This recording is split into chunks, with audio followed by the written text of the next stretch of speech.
efectivamente, como bien lo estás mencionando, el Ministerio de Hacienda envió a consideración del Congreso Nacional un proyecto de ley que hace algunos ajustes a la regla macrofiscal, que es el proyecto de ley fortalecimiento de la ley de institucionalidad fiscal. Y ahí básicamente esa propuesta tiene como dos componentes,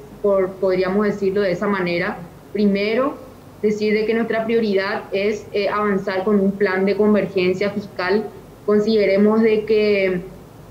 tanto en el ejercicio 2019 como en el ejercicio 2020, del 2019 tuvimos un shock económico adverso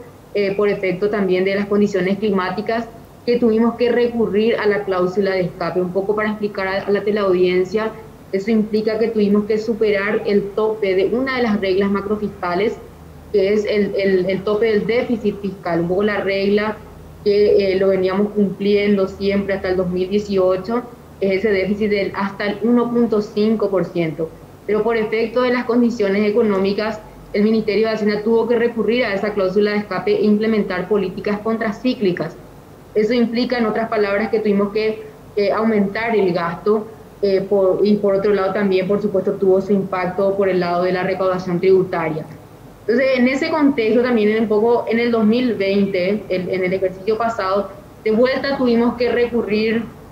a la cláusula e implementar políticas contracíclicas por efecto de la pandemia. Eso implica un poco,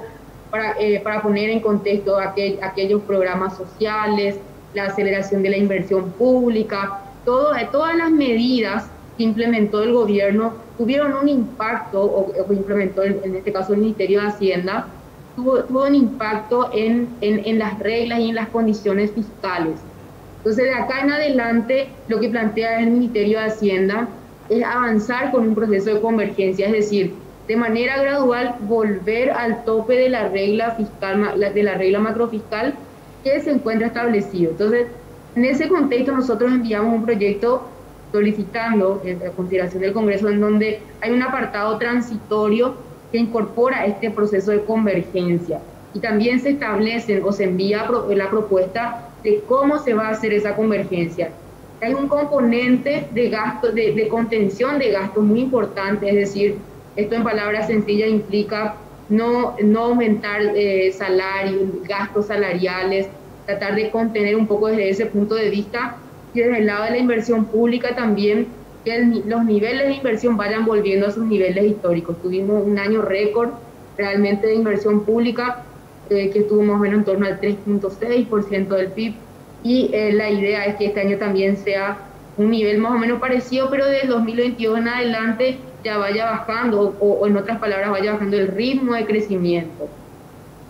La propuesta del Ministerio de Hacienda es volver al menos en 4 años a la regla macrofiscal, teniendo en cuenta este contexto económico y también el shock, el impacto que tiene en diversos sectores de la actividad económica. Nosotros consideramos de que es prudente avanzar al retorno a la regla de una manera gradual, y lo que miramos desde acá es que 4 años podría ser razonable, pero todo va a depender también del proceso de recuperación económica, podría darse incluso antes, pero es lo que observamos por ahora de acuerdo a las estimaciones que tiene el Ministerio de Hacienda. Para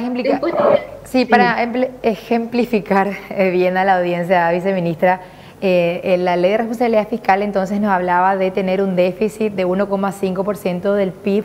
El año pasado cerramos en 2020 en torno a casi el 7%, y también por otro lado lo que tenía que ver con la deuda pública, que ya superó el 30% del PIB. Entonces también estos ajustes que mencionabas, viceministra, de que no haya en este tiempo aumentos salariales, que también la cuestión de las inversiones en materia de infraestructura vayan reduciéndose, y que quizás encontremos otras alternativas de financiación de cara seguramente ya a los trabajos con el sector privado, las asociaciones públicas privadas, etcétera. Un poquitito describiendo para que la gente pueda ubicarse en dónde nos encontramos. Entonces, hablando de esa parte de la deuda pública, ¿cómo se va a encarar en los próximos años?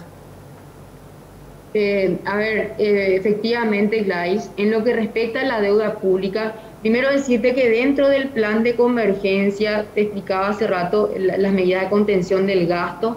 Y en lo que respecta al endeudamiento público, un poco atado también los desafíos de inversión pública que tenemos, la idea es que en este modelo de financiamiento de deuda para inversión se vaya desacelerando y vuelva a sus niveles históricos. Es decir, en el año 2019 la inversión pública estuvo más o menos en torno al 2.9% del PIB, en el año 2020 3.6% del PIB, este año va a estar en torno a 3 o un poco más del PIB, y la idea es que de ahí en adelante se vaya desacelerando o vaya volviendo, con lo cual va a volver a sus niveles históricos.